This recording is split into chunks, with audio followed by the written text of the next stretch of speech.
In this video, I'm gonna talk about Bloodstained Ritual of the Night.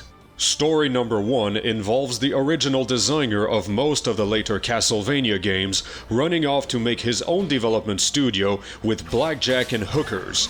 With his infinite wisdom and $5.5 million, he saw it fit to create more of the same experience and pack it with enough features to make the game more Castlevania than Castlevania itself. The end result is something that draws from every single game this dude has designed in the past, including but not limited to a vast array of joke weapons and equipment, abilities gathered from monsters, a librarian on a bouncy chair, and enough Easter eggs to make the bunny file for trademark infringement.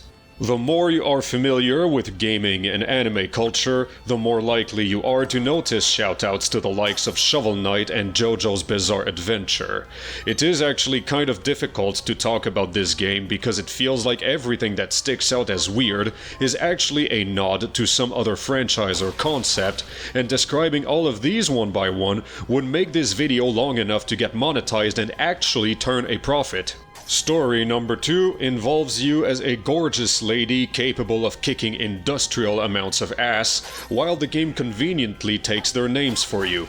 Your best friend has been auto-balanced into the bad guys team, and it is up to you to fix the situation thanks to weapons of your choice and the ability to cram gigantic magic crystal dildos into your stomach. The former consists of all sorts of knives, swords, maces, spears, big-ass claymores, and handguns, most of which follow a simple progression of statistics, and the different weapon types offer varying trade-offs between damage, speed, and coverage. Of particular note are katanas, which essentially transform the experience into a fighting game. I have always gotten consistently pummeled at Street Fighter 2, therefore I largely ignored katanas altogether. You also have access to special and strange weapons with all sorts of wacky mechanics, which you may find useful or giggle-inducing depending on your preference. The latter has you gain abilities from monsters you defeat, which can range from passive upgrades to magical attacks. The side characters warn you against carrying too many crystals around, but in reality, you can shove these penetrators into your cavities as much as you like without anything bad happening, so feel free to go nuts to your pussy's content. You will not trigger an accidental game over or unwittingly ruin your experience in doing so, and I figured I should mention this so that you do not get the mistaken impression that you have to do a balancing act. You are welcome. You finally get access to a traditional shop and crafting system so that you can purchase or make equipment if you are not satisfied with the loot you find elsewhere in the world. You will inevitably be using a combination of all of these to put yourself together in a way that you like, and eventually reach a level where you can afford to take a hit to your stats so that your hat and accessories make you look more fashionable than ridiculous in cutscenes.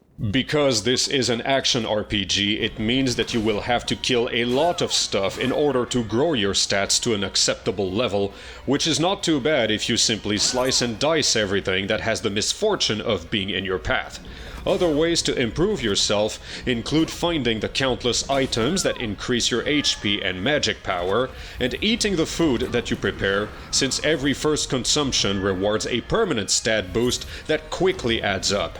This makes it seem like grinding and farming make up a large portion of the experience, but it is only as large as you allow it to. It is perfectly possible to run through the game while relying on the stuff you find along the way without much of a second thought.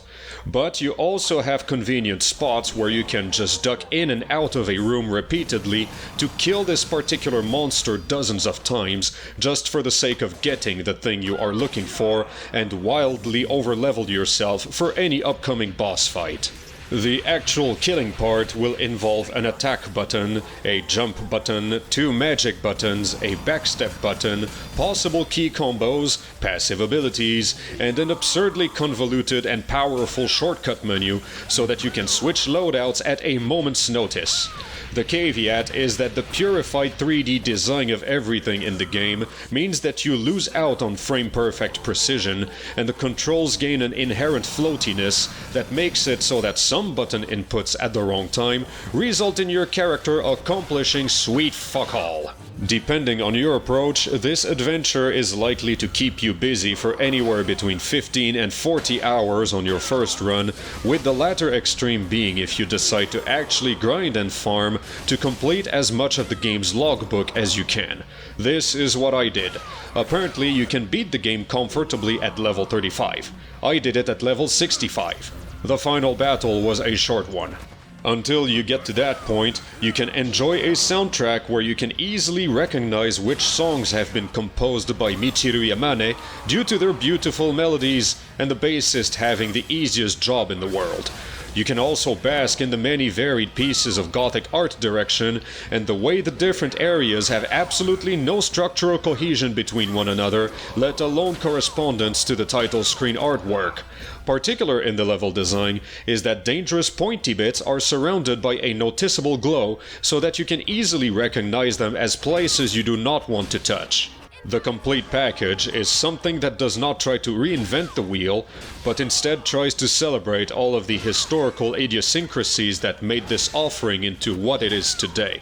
If you were familiar with the Castlevania franchise since its PlayStation era, you will get to appreciate all of these joyous little nuggets of weirdness and find satisfaction into being treated to more of the same quirks and features in the same way that one delights in whatever secret handshake they do to gain entry into a Freemason temple. If you just came in here after playing the likes of Axiom Verge, Guacamelee, Shantae, and Iconoclasts, you will look at this and wonder why everything ended up the way it is. You will find yourself completely mystified by some of the design decisions that seem to come straight from an irrational bygone era, and even the biggest fanatics will find it hard to give you a logical and sensible explanation for it, beyond that it must assuredly have made sense back in the glorious olden days, and that some refined intellectual connoisseurs still like it this way today. The chimney sweep, rest in peace. Kill those murderers dead! In short, this game is a Lamborghini.